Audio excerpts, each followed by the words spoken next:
Hello everybody, this is Beyond Wisdom, aka Flawed Excuses from Twitter, and I'm back with another video, and this time I'm going to discuss a little something that's been hot topic a little bit recently, and it's single player dead? I hope not, because some of my most favorite experiences when it comes to games in general, especially when I was younger, was from single player experiences. The platform that I choose to play on is Xbox One. I do own a PlayStation 4 Pro. I have all those titles.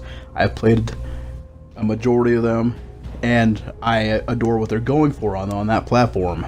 But when it comes to the Microsoft side of things, it seems like they're just throwing their eggs into a basket of uncertainty. But this uncertainty actually is going to get them some money in the long run. Love them or hate them, microtransactions are part of gaming. It is a new form of DLC, and as some people have stated in the past, or even stated to me personally, they don't separate the fan base of a title.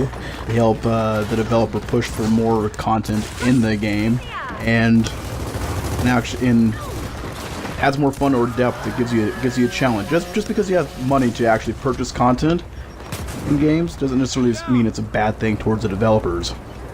But I'm going offhand a little bit here though. There is an article that I came across. It's from a website called ArsTechnica.com, and the title goes, "Big budget single player gaming isn't dead yet.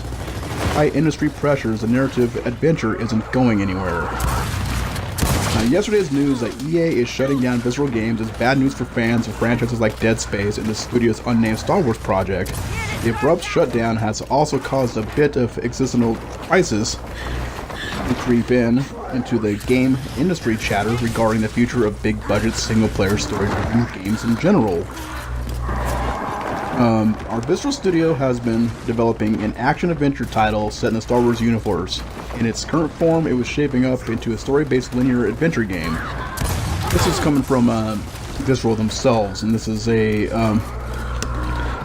and EA actually. Let's see. They claim that close tracking and fundamental shifts in the marketplace and an experience that players will want to come back to and enjoy for a long time is the reason why they changed this up, and why Visceral is no longer with us. This statement from EA is pretty vague, but the wording suggests that the story-based linear adventure title being planned didn't look like it was going to turn in any profit.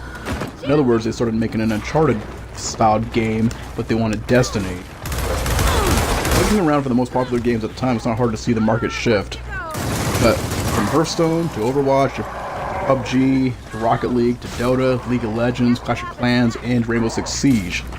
These games get the most player attention and money today, and they tend to be a never-ending online goldmine.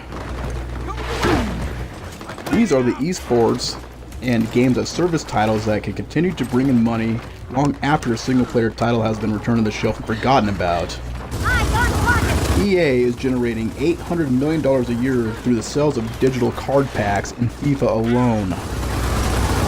Critically acclaimed single-player games like Dead Space 2 have reported a struggle to make their $60 million development back. Visceral, as the Visceral shuttering shows, even a mega franchise like Star Wars isn't enough to justify that kind of budget anymore. So is Visceral's fate the death knell for big-budget, linear, story-driven games? Later this month we'll see with Super Mario Odyssey, Wolfenstein 2, and Assassin's Creed Origins all being released on the very same day. Next year's calendar already involves around Red Dead Redemption 2, The Last of Us Part 2, Kingdom Hearts 3, God of War, Monster Hunter, and there's plenty of other titles that are available. Visceral is more of a canary in the coal mine though. A big public warning that the format can't sustain itself anymore. Legal Partners analyst Daniel Ahmad writes on Twitter that Prey, Resident Evil 7, Dishonored 2, and Deus Ex all underperformed sales expectations this year. AAA non-service single-player games can succeed, he wrote in a follow-up tweet, but they really need to be the best of the genre and executed perfectly. This is where it's reasonable to question whether the big-budget single-player story is peaking or is already on a downswing as a market force.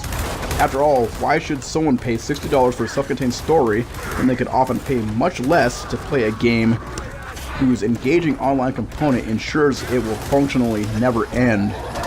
Then there's the explosion of indie games that often provide smaller, less technically impressive experiences with a fraction of the budget or the cost of the consumer. Big budget single player adventure is getting squeezed from both ends. Okay, when it comes to single player experiences and adding content to it, I don't mind having single player DLC, but when it comes to games when it comes to affecting a multiplayer content with microtransactions and other stuff like that, it shouldn't be included if it gives favor and it lacks skill to actually play the game based on the content that you've been using. It should just be cosmetic. When it comes to single player experiences, adding these features doesn't seem to be a bad idea. It's just like paying for cheat codes in some form or another. And it does add longevity to a game to purchase microtransaction style content for it. And sometimes it's just fun to play tweaks in games to make it do something that it hasn't. Even though it's, you know, pretty much paying for mods at this point, it should be a non-factor. But when it comes to single player experiences, I don't think they're dead just because people have taken chances on titles. Games like The Last of Us and the Persona games, no matter if you dislike them or not, are actually pretty decent titles with different audiences in mind and mentalities and stuff like that too. But for me personally, I still enjoy lots of multiplayer. I spent most of the 90s and early 2000s in single player experiences. I'm burnt out on them personally. That's why I adore the multiplayer facets of games, and that's why I have tendencies of leaning towards online components more. It's not that I dislike the single player experiences at all. They are fun romps, fun adventures. I get attached to the characters, and sometimes the story just overwhelms you, and sometimes shit, freaking you'll cry, you'll laugh, you'll just see characters getting what they deserve at the end of the game. But as I wrap up, and just like to hear from you guys, anybody that's watching, just check out the Broadband Bullies. The Broadband Bullies are up and coming. We got t-shirts ready, and